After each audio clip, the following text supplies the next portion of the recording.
Arrancamos con muchos indicadores que nos hablan de que la economía está enfriándose. No tiene nada que ver, si lo podemos hacer así, con el comienzo de 2024. Hace un año la economía estaba creciendo a un ritmo casi de 3%. La expectativa era de generar en 2024 600,000 empleos, y los datos que nos da tanto la ENOE del viernes como el registro del IMSS, lo que nos dice es el mercado laboral está prendiendo muchos focos.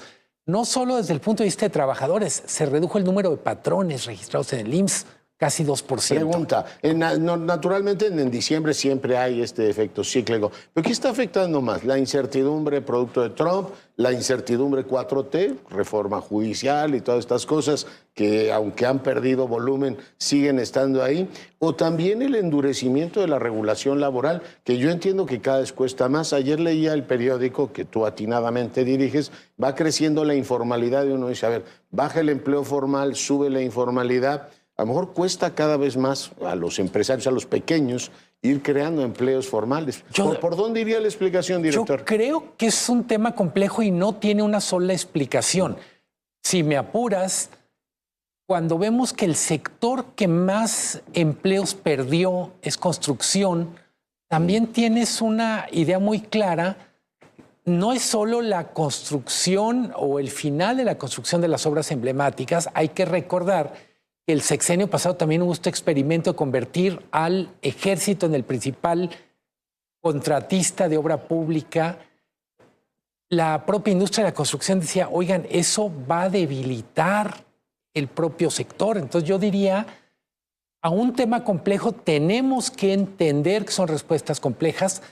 El último aspecto que mencionas tú, se volvió más caro generar empleo formal. Hay que decirlo, no es que fuera barato antes, es que mucho del costo no llegaba al bolsillo del trabajador. Es decir, para un trabajador, el salario neto con frecuencia era una fracción de lo que el patrón pagaba, por ejemplo, en prestaciones sociales. Tengo la impresión, lo hemos comentado, para mí hay dos indicadores económicos que son los más relevantes aparte del PIB. Uno es inflación, otro es el mercado laboral. La inflación nos dice cuánto de lo que estamos ganando, cuánto adquiere lo que estamos ganando en el tiempo. Y el mercado laboral lo que nos está diciendo es qué tan fácil es conseguir empleo, qué tan fácil es conseguir otro empleo, cuánto vale lo que uno sabe hacer en el mercado laboral. Yo diría, las cifras del mercado laboral lo que nos están diciendo, se está devaluando la capacidad de negociación de muchos trabajadores simplemente porque hay menos plazas. Hay menos plazas. Bueno, pues ahí está el dilema. Te pregunto, está el asunto de Mexicana, que creo que más allá de la, digamos, crítica fácil, nos habla de un nivel de improvisación enorme, que a mí no me gustaría verlo repetido con la empresa esta automotriz que anunciaron el día de ayer. ¿Le ves, digamos, cuerpo, le ves vertebración a la propuesta que ayer hizo pública la presidenta? Hasta no el plan de negocio uno no puede opinar. Creo que nos pasó, y tienes mucha razón. El día de ayer simbólicamente tuvimos una serie de anuncios, interpretaciones de los anuncios respecto a Mexicana de Aviación y el anuncio de este proyecto de Olínea. Yo diría, mejor o más fácil que unir los puntos, imposible. Lo que estamos viendo en Mexicana es producto de una improvisación. Se anunció primero la aerolínea. Y me acuerdo, incluso en este espacio o en radio lo comentábamos, decíamos, todavía nos falta el plan de negocios. Y era, ¿y para cuándo llega? Y era como la tarea del estudiante que se comió el perro. Oye, ¿te acuerdas que habían dicho 8 de diciembre y era 10? No, pero en diciembre sale. Uno dice, ¿y cómo lo están trabajando eso? Pero bueno, ya vemos los resultados. Dicen que solo les fallaron 8 líneas y perdieron la mitad de la flota. Por lo demás, todos tranquilos, director. En buena medida, en lo que es común a una aerolínea y coches de bajo costo, son sectores muy competitivos. ¿Qué me gusta del anuncio? De alguna manera la idea es decir, si China e India, que son países equivalentes en algún sentido, se plantean tener coches propios, marcas propias, ¿por qué México no? México es uno de los 10 mayores productores de automóviles, Sí. el único del top 10 que no tiene marcas propias. Pero evidentemente esto no se hace con libros de autoayuda. Se necesita planeación, se necesita muchísimo más, yo diría, ingeniería para posicionar la marca. ¿Existe el mercado para un coche de 90 a 150 mil pesos? Que sea de calidad, porque, digamos, lo hecho en México, si es una cosa tradicional, cerámica, artesanía, es muy valorado. Pero el producto hecho en México está severamente evaluado como calidad, ¿no? A ver, es que lo que es curioso es el coche mexicano con marca extranjera está muy bien valorado. Claro, porque tiene los...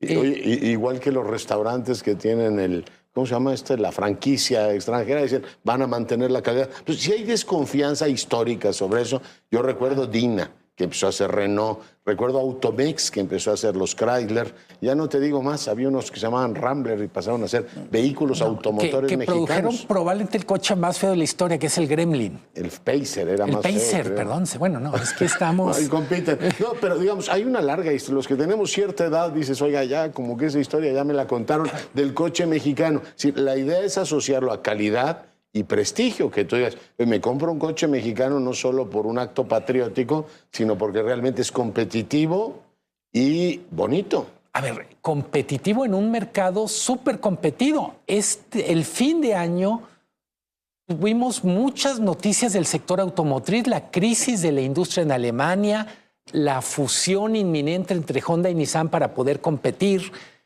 Si me apuras, tenemos un mercado donde hay demasiadas marcas y estamos viendo cuál va a sobrevivir. ¿Cuál va a ser la oferta de valor, la propuesta de valor? Y que se exporte en su momento. También te acuerdas del Safari. El Safari. Fue un invento pero qué memoria tan cruel.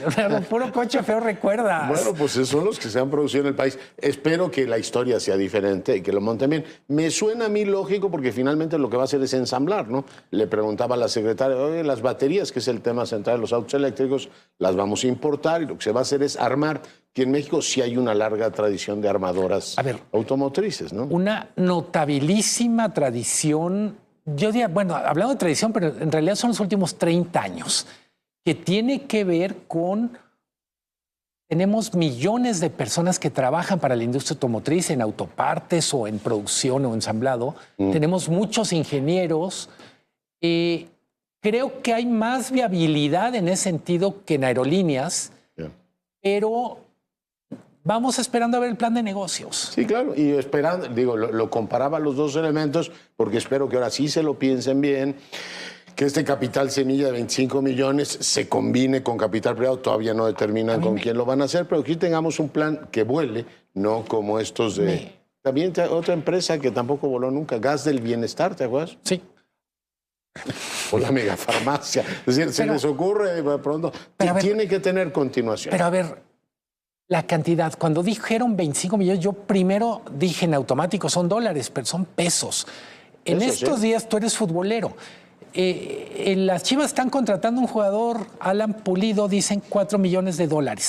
O sea, el capital semilla para una fábrica de coches es la cuarta parte de lo que vale un jugador de segunda mano en el mercado futbolístico. Yo creo que es lo que vale un departamento en la zona de Andares, ya que me dejas para allá en Guadalajara, 25 millones. Es decir, es una cantidad de dinero que no pinta demasiado. Que en ese sentido, me parece que otra de las lecciones del sexenio pasado para aplicar en este es, las cosas cuestan. El boleto de entrada a muchos mercados es mucho más caro. Yo no sé en ese sentido, en ese contexto, 25 millones... ¿Cuánto tiempo va a durar y para qué va a servir? Porque se van a necesitar muchas inyecciones de 25 millones para tener el coche. Así es. Miguel, director, te deseo un año espléndido. Igualmente. Cuídate mucho.